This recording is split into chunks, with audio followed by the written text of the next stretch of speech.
Hello, book lovers. Welcome to Must Love Books.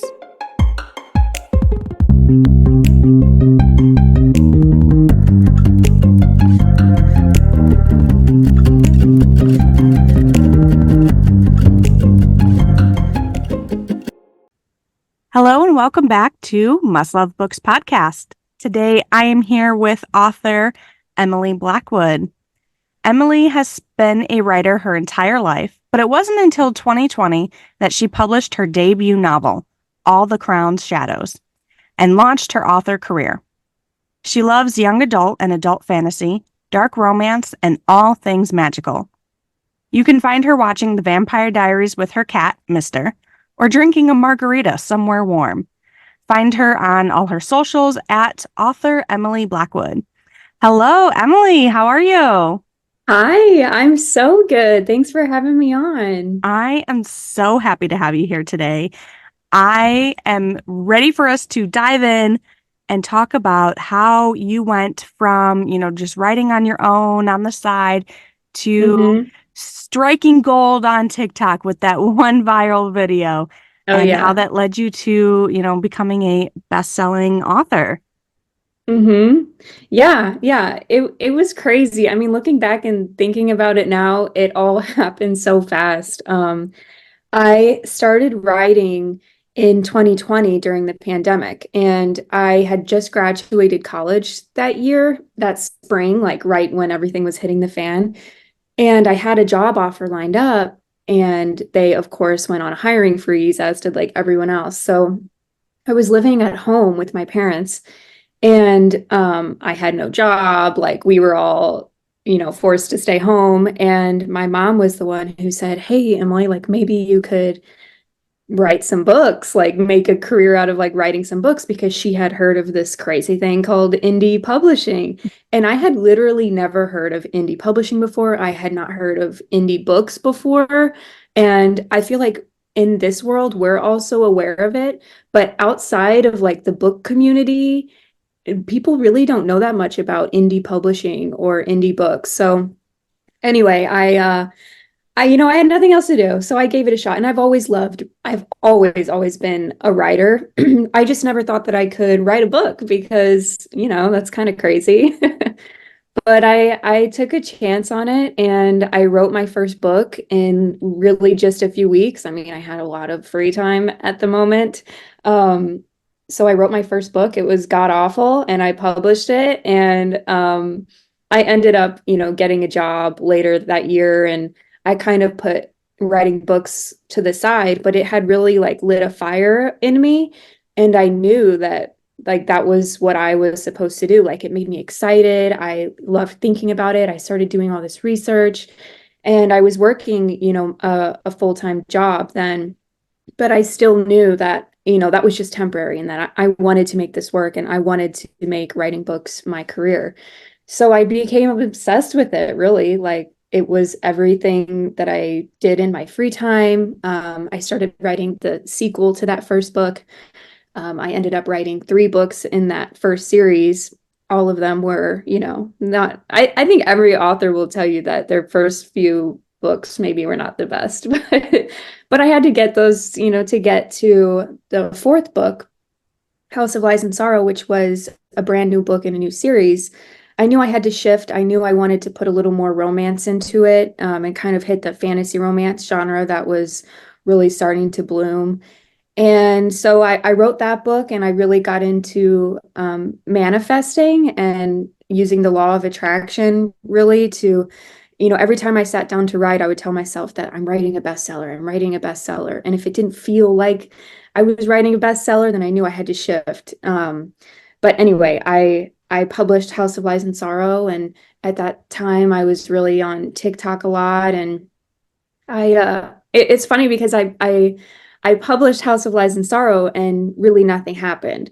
And then like 2 or 3 days later, still nothing really. I mean, I had maybe like 60 sales, which was good, really good for me at the time because that was like the most I ever had. But I had been manifesting, this like big breakout, and I really, really like desperately wanted this to be my full-time career, and I just wasn't making any money. And, the corporate life was like sucking my soul out of me. And I was about to give up. Like I really was like, it's not worth it. Like all of this work I'm putting in, it's so hard to write books, and I was using all of my free time to do it. And I saw on Facebook that someone else, another author, had posted a little snippet of her book and it went viral. And I was like, you know what, let me just try it. Like, let me just try one more time, like posting a little teaser of my book. Because at the time, I hated posting about my own books. I would post about like the author process and like what I was doing as an author, but I almost never like marketed my books on TikTok. So I tried it and I woke up the next morning and it had already like 300,000 views, and my sales had skyrocketed, and House of Lies and Sorrow shot up to, I think, number 26 in the entire Kindle store, which was amazing. I didn't know at the time how amazing that was.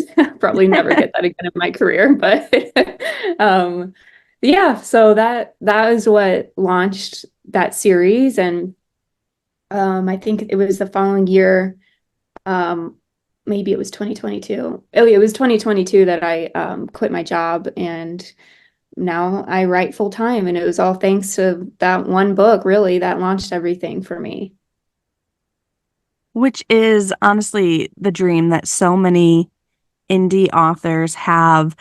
And I love that you really focused on the law of attraction and really just manifesting this dream into reality. What manifestation techniques do you have that you recommend?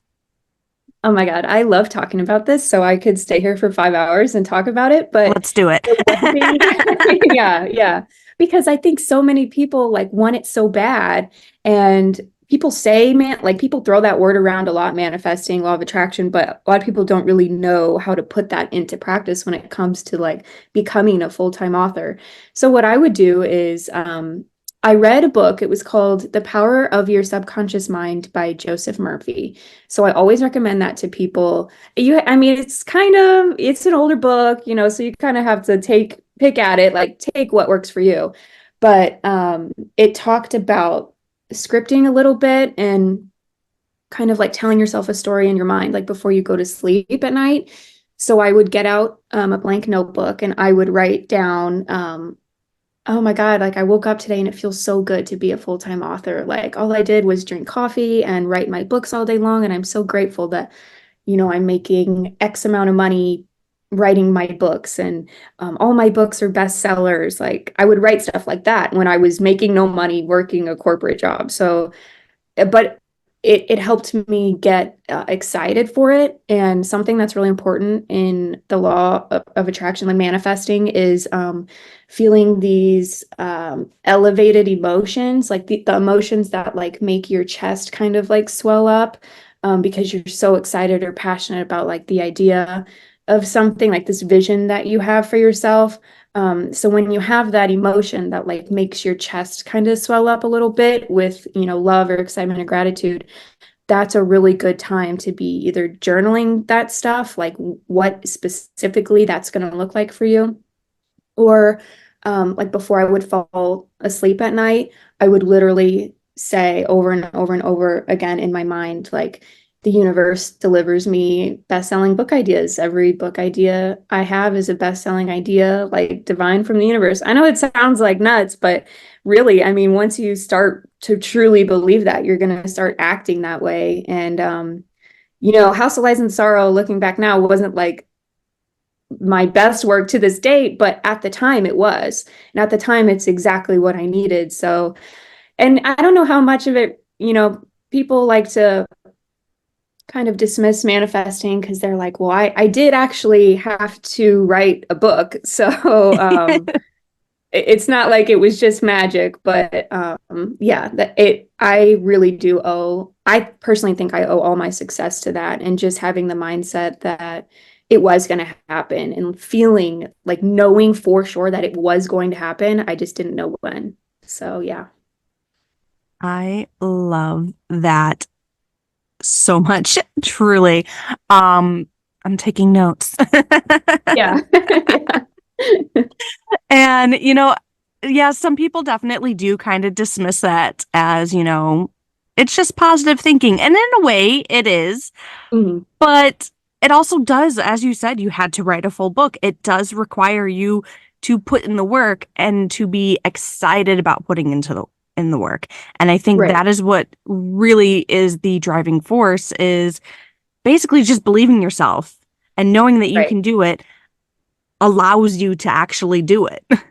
Right. And it also forces you to think about what you really want. Like when you're sitting down visualizing your future, a lot of that's really hard for a lot of people to do. Like even just picturing 5 years from now what they want their life to look like, that's hard. Like you really have to think about it. But then I think subconsciously in your life, once you have that vision, you're gonna start taking steps towards that, whether you realize it or not. Like it's almost like the Northern Star, like in the back of your mind, kind of guiding you. So whether it works or not, I mean, I really don't think there's any harm in believing it because I mean, what's the harm of like thinking that, your thoughts are going to become your reality when, maybe they do, maybe it's just your actions that get you there, but it all comes from a thought. It all always comes from a thought.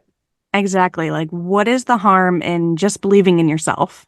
Right, right. The worst that could happen is that nothing happens. Exactly. And the best thing that could happen is everything happens. Right, right. And it's so hard for me when people are like coming to me and saying that they don't really believe in manifest, it's all woo woo, whatever. I almost want to be like, look at my life. Like I'm like living proof that, it works. But then they're always like, "Wait, was it the manifesting or was it all the work you put in?" And, I guess it goes both ways, but Yeah. And I think it's fun. I think the two kind of go hand in hand, all the manifesting, it's not going to do anything without the work. And doing the work isn't necessarily going to do anything if you don't have the confidence and the drive and the ambition and the aspirations to push it forward. Exactly, exactly. And manifesting, I think, just helps you build that ambition and excitement. And when you truly believe that something's going to happen, it's easier to like say no to all your plans and stay home and write. And, word after word, sentence after sentence, like build this massive document of a story that you are currently making zero money off of. And it's so hard and you think it's trash and no one's going to read it. But because you've been manifesting it, like that something will come of it one day. It's so much easier. It like gives you hope, I think. Yeah, definitely. And I mean, look at you now. Yeah, right. Right. And I'm still manifesting a lot. I mean, it's almost harder now because what I always wanted was to be a full-time author and I am now, so I have to get a little bit more specific and creative with what I'm manifesting, but it's still so fun for me to see like little things coming to fruition that I've like written down in my manifesting journals. So it's fun. Yeah, which brings us to what is next for Emily Blackwood. Oh gosh, I've been thinking about that a lot lately. I think I really want to start writing darker fantasy romance. House of Lies and Sorrow and that whole Fae of Roa series was technically YA fantasy. Um, and it was upper YA, but there wasn't any like explicit spice in it. And then I wrote Wings So Wicked, which released earlier this year. That's a new adult dark fantasy romance, and the duet to that is releasing in July. But I do think I want to push more that way into dark fantasy romance, maybe adult fantasy romance. Um, and honestly, I think I want to start writing more standalone books, like just fun little like spin-off projects or little, one-off stories. Um, I'm kind of letting my intuition guide me this year. Like I don't have a long 5-year plan anymore. I did, but it was kind of stressing me out because I'm like, wait a second, I had this giant list and literally like a 5-year schedule of all the books I was going to write. And I got to the point where I'm like, wait, that doesn't make any like based off what my life looks like right now, that makes no sense for me to start writing this project. Like no one's going to read that. I don't even want to write that. So now, after I finish this duet that I've started, I don't really know. I think I'm just gonna kind of see where inspiration takes me. I'm still gonna stay indie, of course, but I wouldn't hate writing one book and trying to go traditional with it, just because I think it would be kind of fun. And I think my ego is kind of like, yeah, that would be kind of cool to have a like see your books in, all these bookstores. But I don't know. I just think that there's a lot of different things, and I'm just gonna let my intuition guide me, I think, when I get there. I think that's an excellent idea. That was a very vague answer for you, but No, I think that wasn't vague at all. And, I see a lot of authors today and, in doing these interviews and hosting these episodes, a lot of authors are now kind of playing with both sides of publishing. I've yeah, seen traditional authors start self-publishing some of their own works, and I've seen self-published and indie authors get contracts with, larger, more traditional publishers. So there's no longer, either or, and we're no longer being, boxed in as an author in how you want to publish and how you want to get your work out there. There's just so many options, and I love seeing how many authors are really just taking a little bit of everything and finding what yeah. works for them and just offering so much more variety than there was even just 5 years ago. Yeah, yeah, that's so true. And I really had never thought about traditional publishing. I mean, when I got into like this whole journey, all I knew was indie publishing. Like I was never going to try to query or anything. Um, but I earlier this year in January, I signed with an agent to take care of my foreign rights and the audio rights of my books. I was still indie, but she was going to take care of all the extra stuff.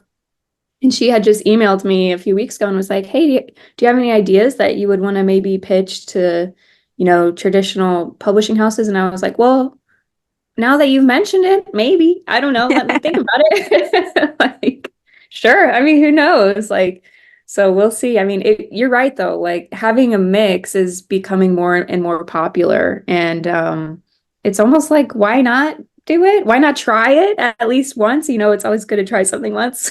So we'll see. We'll see. Yeah, we're having a lot more like hybrid publishers or hybrid authors around lately, and I love seeing that. Oh yeah. Yeah. And I think it's really nice to see authors taking care of themselves financially too when it comes to all those things. Like I think authors are putting up with less when it comes to like getting paid low royalty rates from, big publishing houses and stuff. Like authors really are starting to say, "No, I'm putting all this work in and you're either going to pay me well or I'll publish it indie, I'll publish it myself," which I think is benefiting us authors, in the long run. So it's nice to see. And there's a lot more transparency, I think, from authors in regards to, the tough stuff, finances and royalties and all of that. I'm seeing so much more transparency and authors sharing, especially indie authors, but I see some from trad authors as well, sharing like, this is how many copies that this book is selling. And, this is what I make off of it. And this is, what I make from the work that I put into this. And, you have been pretty transparent regarding House of Lies and Sorrow as well Yeah. in that aspect. You were always, I've been following you since the beginning or since that one it went viral, I should say. And you've always been like so transparent and letting Yeah. your readers and your followers know like this is how much work goes into it and this is what I put in and this is what I get out and here's where I'm at with things. And I think that is really encouraging other authors to also open up. And, the more transparent we are about what we make, the more we can kind of shift things in our favor to kind of increase, I mean, not really salaries, but increase, what we make across the Right. board for all of us. That's so true. And actually, the whole reason I started posting, my numbers, especially with House Lies and Sorrow, was because when I got into publishing, like way back in the day when I was living at my mom and dad's house and they were telling me to write a book, they knew somebody who would share their numbers publicly. and this author was making absurd amounts of money, like $100,000 every month Wow. consistently, like crazy. And she would share these numbers. And I'm like, holy cow, I had no idea that that was possible. Like it seems impossible, especially when you're, starting from ground zero. But then, you start to kind of pay attention and you're like, well, if they are selling this many books and they're making that much money, and I see like this author is selling this many books. So then you kind of start to realize there's a whole plethora of authors who are making it full time. It was just very like, I don't think people purposely try to be hush hush about it, but people just generally don't go sharing how much money they make on the internet. So, Yeah. um, I started sharing it and I had a ton of comment. I mean, I was not making anywhere near, six figures a month. Like that was still crazy for me. But when I started to share how much House of Lies and Sorrow was making me back right when I released it, I had a ton of messages and comments of people being like, I had no idea this was possible. I had no idea this was possible. Like, you're inspiring me to keep going. And that's exactly what happened to me. I was inspired by somebody sharing their numbers to keep going. And so, I think, yeah, I don't share my numbers anymore because the internet's a weird place and it was easier back then. But I think it's important to have that transparency just because it inspires other people. And some people don't feel it's safe. I would never like pressure anyone to share their numbers on the internet Oh, because yeah. that's absurd. But people who do share their numbers, I'm so grateful to see other people sharing because it really does like light a fire in other people, especially people who are struggling financially and who are writing books specifically to, make money, which is a whole other story. But that I think that really inspires them and it keeps them going, especially it's just so much work to write a book. And when you're really in the depths of it, like seeing somebody else, doing it, it's like, okay, it's there, it's possible, it's right there. You're like just a few steps away. So, yeah, I love being transparent on the internet and it's just such a gift, I think, to like help other authors like get there, walk kind of the same steps that I walked, when I was just getting into it. So, And on the flip side of things, it also shows, some harsh realities to publishing and writing. Most self-published books will only sell 200 copies in their lifetime.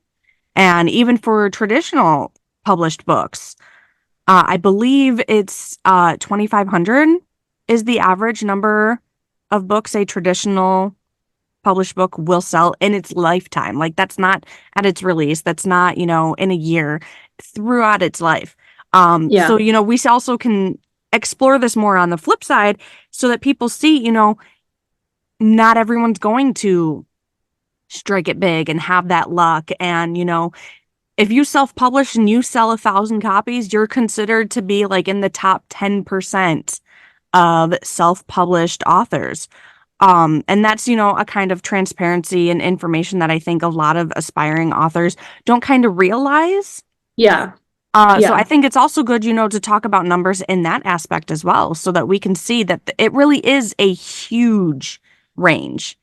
yeah, You might yeah, sell 5 copies, you might sell 500,000 copies, and there's no real guarantee either way which way it's going right. to go. And I think that it's okay to only sell, a few hundred copies. Like a lot of people, I think the dream is to be a full-time author, but a lot of times I I encourage my peers to think like, is that really what you want? Because the lack of safety, I left my 9 to 5 corporate job to do this. And there have been many, many, many days where I have thought, did I make the right decision? Is this worth it? Like, it's really hard and risky and scary. And it puts a lot of pressure on your creativity. I have author friends, some of my best friends have amazing books and they're perfectly happy selling the amount that they sell and it's not, a huge number, but they love creating and they love building stories and having no pressure to do so. And I think there's something really beautiful about that too. So not everyone has to, sell a million copies or whatever because it's almost like the grass is always greener, kind of like it's not always everything you've ever dreamed of. You're going to get a ton of hate. You're going to get a lot of bad reviews too. Like there's definitely positives and negatives to it. Yeah, and I feel like having this kind of transparency between authors really allows other authors to not only join the discussion and share their experiences, but learn from others and see, wow, I'm experiencing that too. I'm not alone. Like we are all in this together and we all have a lot of overlap in our own experiences as well as our individual experiences outside of that. And I think it's just really great to be able to have that discourse between authors. We didn't have that Yeah. even 5 years ago. We didn't have that.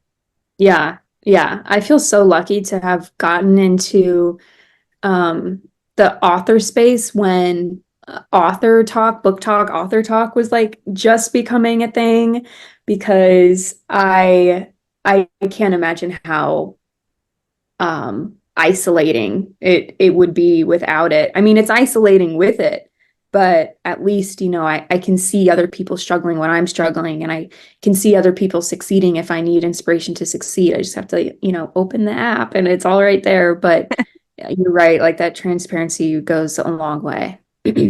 And honestly, it is amazing how much book talk has changed the writing industry and has influenced the writing industry. Not just, from what people read, but from how authors write, how authors promote, how publishers market their work, what bookstores do. Every bookstore now has a book talk table on, Yeah. what is popular right now. And that table often does include indie as well as trad books, which is great. And it's also allowed authors to publish in different ways. I don't think we would have anywhere near this boom in self-publishing if it wasn't for book talk. Oh, yeah, I totally agree. And I feel like I was just talking to a friend about this just yesterday, but I feel like you don't have to write like a literary masterpiece to be um, an author with a very popular book. You just have to be good at entertaining. And if you can entertain people, like that's really why people pick up fiction. Like they want to be entertained. They want to escape for a little bit and like be pulled into this world of entertainment and escape. And if you can do that, like you're just as good as everyone else who's in those bookstores with these giant trad deals and whatever. And I think having book talk, like you can show people what's inside of your world, like so easily. Like I remember when I first started posting on BookTok, and I would post like little snippets and scenes of like the really dramatic moments in my book.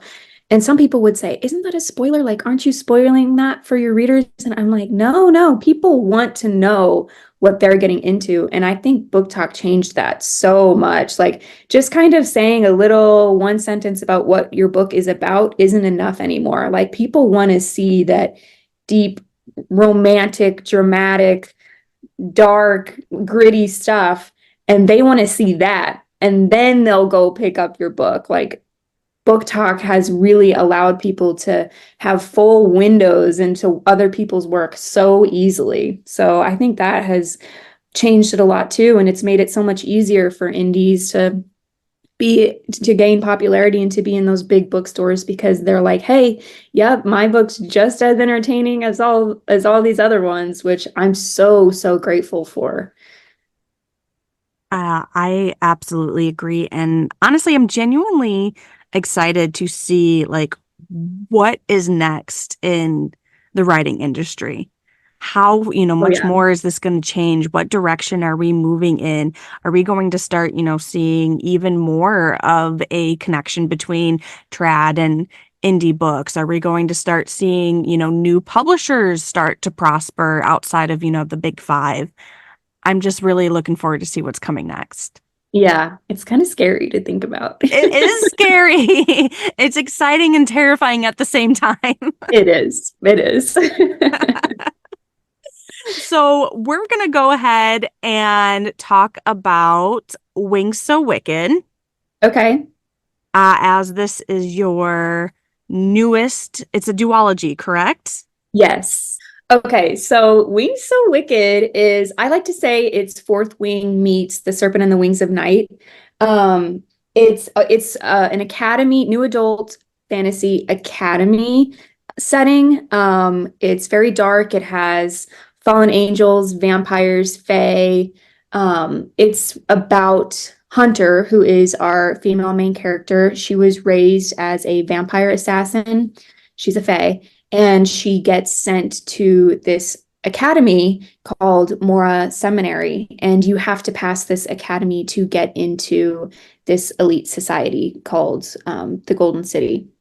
So her kind of assassin master has sent her on this mission to get into the Golden City. So she has to pass this school.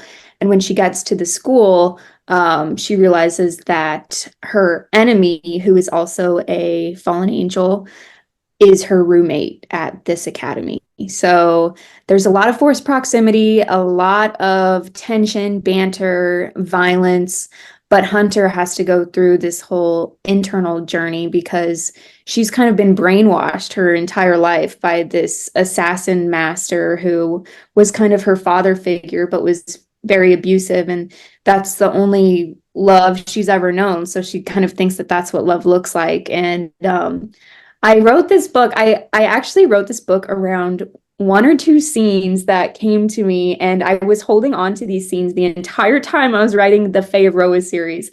And they were kind of like ruminating, and then I would start to dream about them. Like they would come to me in my dreams. So it was so fun to get to write. Like I had such a blast writing it. And actually, the Fae of Roa series still sells so much more than Wings So Wicked does, but Wings So Wicked is my baby. Like I really do think she's my best work, and the stakes are higher, and the emotional trauma is higher, and the banter is like so much higher. And it was just really fun to write. And I loved getting to write an academy setting. After reading Fourth Wing, I was like, okay, Academy is going to be, gaining popularity, although Fantasy Academy has always been like really popular. And mine's not like a dragon academy thing at all. There's no dragons in it, but it does have that combat, kind of a lot of training sessions, and they are learning magic and stuff. So that's book one. And then the duet will finish. It ends on like a massive cliffhanger. So fair warning to anyone listening, but book two will wrap up Hunter and Wolf's story. So that was my very long explanation of Wings to Wicked. No, I love it. I'm so in. Yeah. Yeah. It really is so fun. And it's not as easy to market because there's so many plot twists. Like I really can't say the best parts of it, but it's everyone who's read it has really, really loved it. And it's just, if you read The Serpent and the Wings of Night and you loved it, I really do think you would love Wings So Wicked. You are not my first author to have on here who struggles with marketing a certain book just because of how many plot twists there are in it. Like, how do you market that without giving it all away? Oh, I'm never writing like that again because really, that's how I market. I just say, I can't tell you guys, but just trust me, it's really good. And everyone's like, "Wait, come on, that's not good enough." But I try to use like that they're roommates. I try to use that a lot to market the book. I'm like, she has to roommate with her enemy because there's a lot of scenes where she gets hurt, like she's trying to, do this combat training or whatever, and she gets hurt and she's like crawling to her bedroom door, and he'll, open the door and she's there. They're enemies, but you can picture what happens next. But he kind of starts taking care of her, he builds that soft spot for her. And so I use that to market, even though that's such a small part of like what's really going on in the world. I'm just like, just trust me, everyone, you'll like it. I love that. Just trust me. It's good. That's all. Yeah, That's all we gotta say. Just trust me. It's good. that's what every author should just say. Yeah, just it's Exactly. good. Like here's the marketing. Just it's good. Yeah. So let's go ahead and do some would you rather. Okay. Okay, I will go ahead and get started. I did do a poll on my Instagram page, so some of these are some would you rather suggestions from our listeners. Okay, fun.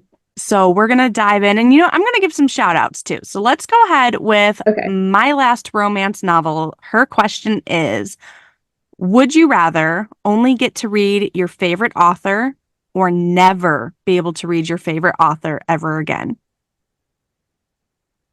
I would only read my favorite author. And who is that? Okay, so this is going to surprise some people because she's a contemporary romance author. Her name is S.J. Silvis, and I just love her writing. Like, if I need a book that's going to pull me out of a slump, I can trust that if I pick up one of her books, it delivers exactly what it needs to deliver. And I think that's what people need in a favorite author is like, can you trust them to deliver something entertaining every single time? So anyway, I would read S.J. Silvis for the rest of my life. I really would. Next one is from read.with.helen. Would you rather spend a day with your favorite author or your favorite character? My favorite character, I think. And who's your My favorite favorite. character? My favorite character is Lahaba from the Crescent City books, Sarah J. Maas's Crescent City books, Oh, the little yeah. fire sprite. I love her so, so much. That's great. Now we have from jess.another.book.nook. Would you rather only be able to read the beginning of the book or only read the ending? So you can only read the first half of a book or the second half of a book. I think the second half of a book. I find myself skimming a lot of like setting and build up a lot. So I really like to just get to the nitty gritty anyway. Honestly, I agree. All right, next one is from reads.with.gg. Would you rather have the ability to instantly absorb the content of any book or have the power to make any book character come to life? I think absorbing the content of the book because I think a lot of times too, characters that we read are so great in their world, but in our, especially like the men that we read in books, perfect, great, amazing. In real life, it's like, okay, calm down. Don't talk to me that way. Like, you know what I mean?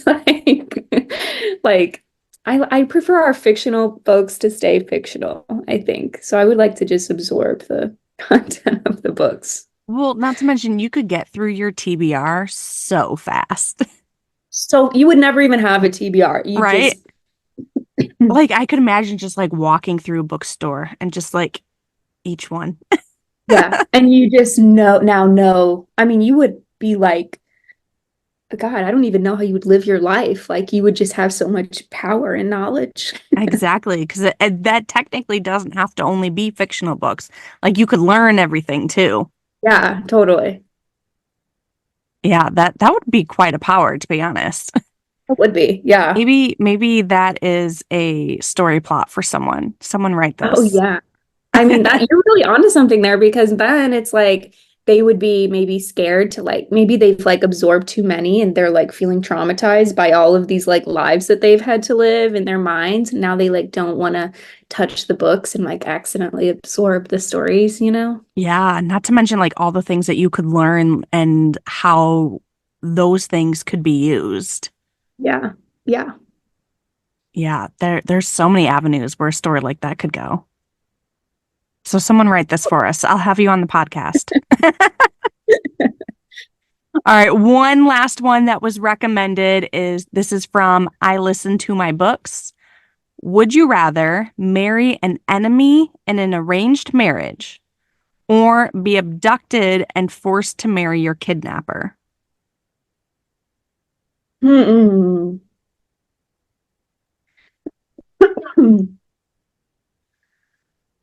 That's a good question, but I think I'm gonna go with an arranged marriage with the enemy because those are I feel like those are They are similar kind of similar, but they scenarios. both have ways that they could go horribly wrong. Totally. You're kind of in both scenarios, you're hoping that whomever it is like secretly really sexy and, Just obsessed with you. misunderstood. Like, Yeah, just be you're right. misunderstood. Yeah. As long as he's a misunderstood villain, then we're good. All right, now I have a couple for you from myself. Would you rather have every book ending spoiled for you before you could read it, or never finish a book you were reading? I think never finish a book, honestly. As long as I can read like at least the middle of it, I think a lot of times I don't even like to read the endings. Maybe that's really crazy of me, but once things start to be resolved, I'm like no longer interested. Like I just want all of the drama and the chaos and like the pain and suffering. I think that's why my books end so quickly. Like I will literally be in like the heat of like a war or something, and like 2 pages later the book is done. Like I just wrap things up so fast. So I just care about the middle, really. So, would you rather burn a book after you read it? Every book, burn it after you read it, or have to rip each page out as you read it? I think rip each page out because I love like this. You can see my bookshelf in the background, like my It's beautiful. trophies. I don't care if it's like a massive pile of papers that I would have to save. Like I would need to save my little babies. And I mean, the question doesn't say you can't like rebind it. So, Yeah, totally. I'll become one of those rebinder people who makes those yeah, beautiful books. definitely. Or just have papers everywhere, one or Yeah, the that other. too. All right. Would you rather live in the world for Crescent City or Akotar? And I know there's kind of some overlap in the actual worlds, but like in the series, Yeah. would you want to be in Crescent City or Akotar? I think Crescent City.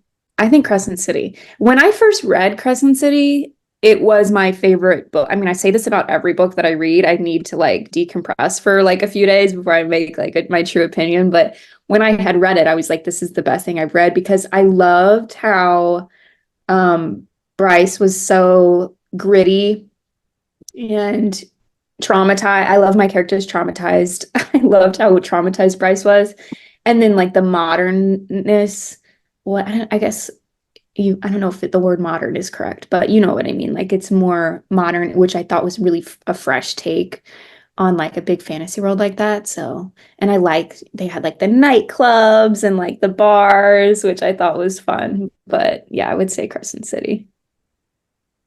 Would you rather be a part of Rhysand's inner circle or a part of Aelin's court? I think Aylin's Court. I think Aylin's Court. I think it'd be more fun. I think so too. And I think Reese's inner circle is like, yeah, they're great too, but I think Aylin's it would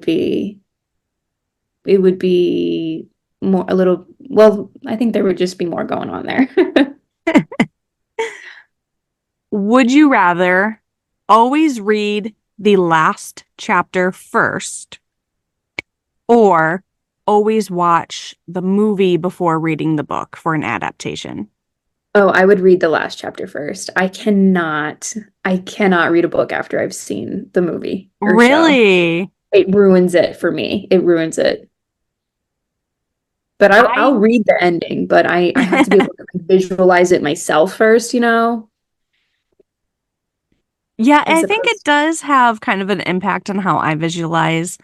I used to always be like die hard. I have to read the book first, and now I just don't always have the time, and I find myself more often than not watching first and then finally getting around to it.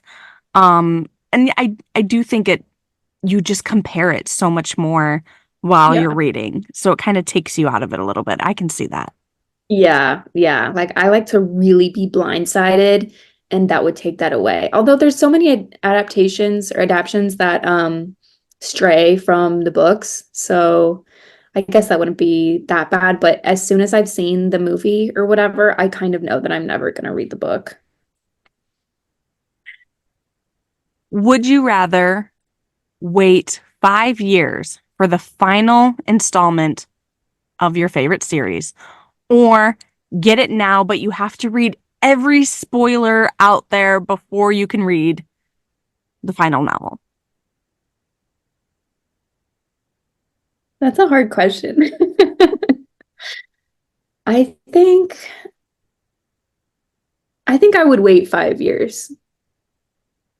Because then it's like the story is still living with you for those 5 years. And once the story ends anyway, it's a little sad. So I think I would wait. I would drag it out. I would also drag it out. And you know what? That 5 years gives you plenty of time to reread the series too. Oh yeah, totally. And just fall more and more in love with the characters. So Exactly. Exactly. Well, that was our Would You Rather. So perfect. you So made it. fun. You survived. Do you have anything else that you would like to share with our listeners today? Um, I don't think so. I mean, I think, I'll just say if you love fantasy romance and you want like a quick bingeable read, pick up the Fae of Rose series or Wings So Wicked. Everything's on Kindle Unlimited, and I sell a bunch of like fun stuff and special editions and signed copies on my websites too. So I'm just gonna throw that out there. But I really appreciate you having me on today. This has been a blast. Thank you so much for joining us. Yeah, of course, of course. Thank you. Thank you, everyone, for listening. This has been Must Love Books. You can find us on Instagram, Facebook, and Patreon under @Must Love Books Podcast. Thank you and happy reading.